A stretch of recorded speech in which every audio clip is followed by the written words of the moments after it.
but his activities exacted a high price.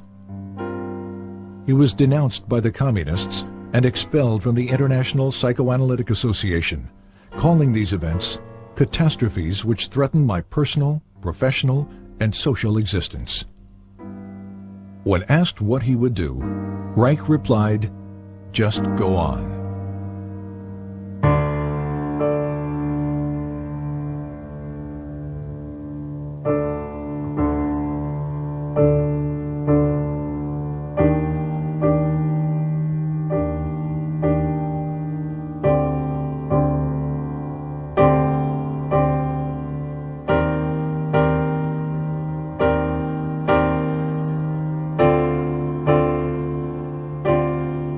University of Oslo, 1935.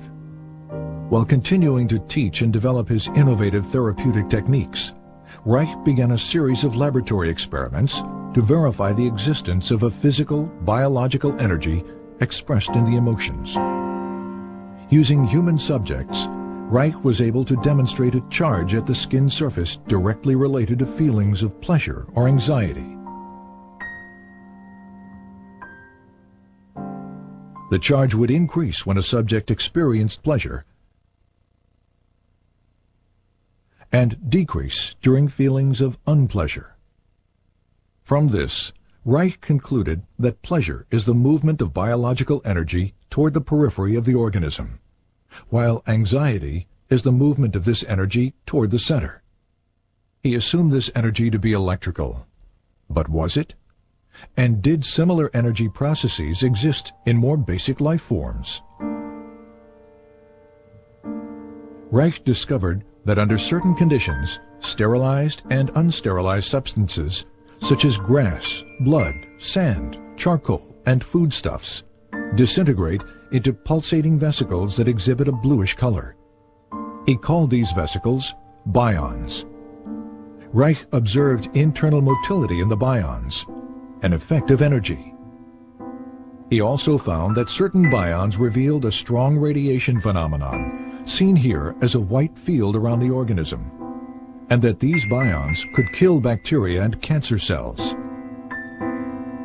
This radiation confirmed the existence of an energy that did not obey any known laws of electricity or magnetism. Reich called this energy orgone, because its discovery had evolved from his investigation of the orgasm function, and because this energy could charge organic matter. When he published his findings, the scientific and psychiatric communities responded with a vicious year-long attack in the Norwegian press.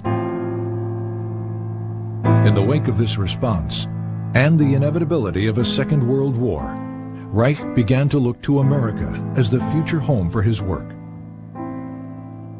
In August 1939, Reich sailed for America on the last ship to leave Norway before World War II broke out.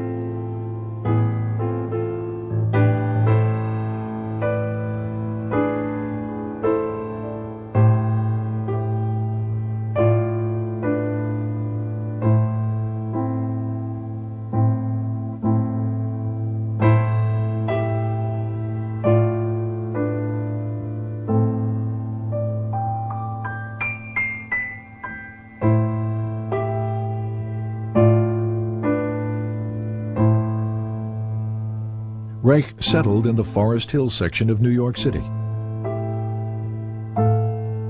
He taught at the New School for Social Research in Manhattan.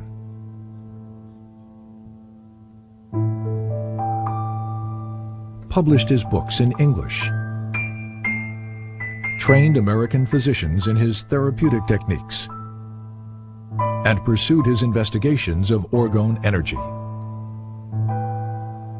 Since the energy appeared to be everywhere and to permeate all substances, Reich had to find ways to isolate and collect it in order to study its functions and make it usable.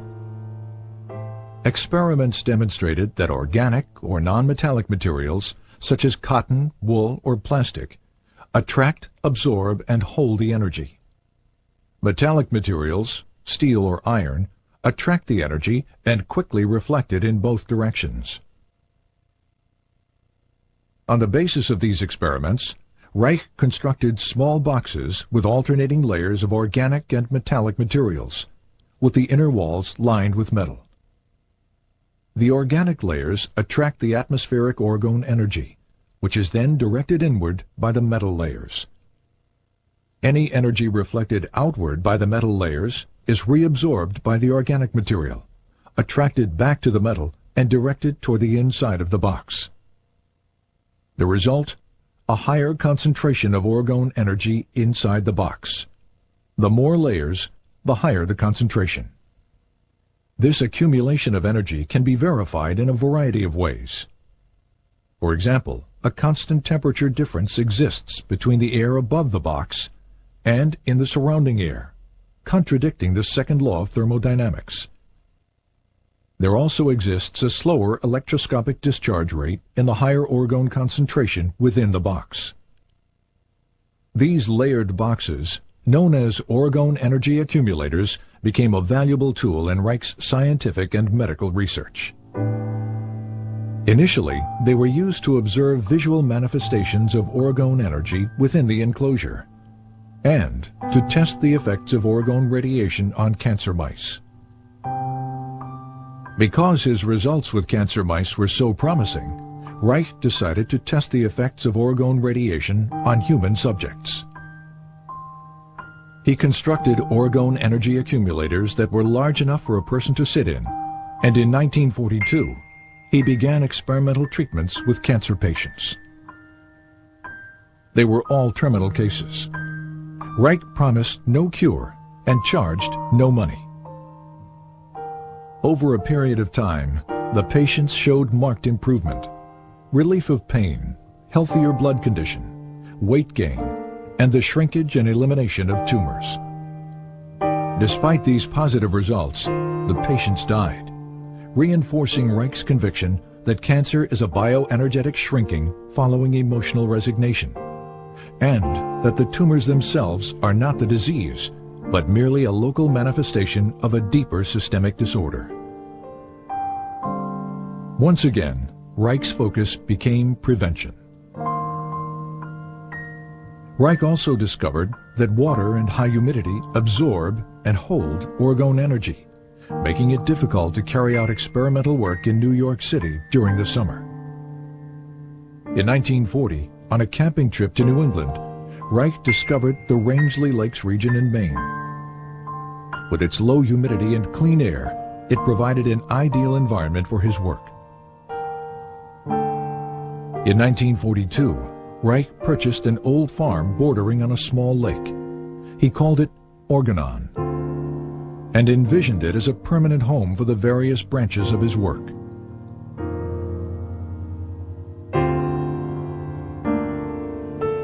In 1945, a student's laboratory was built.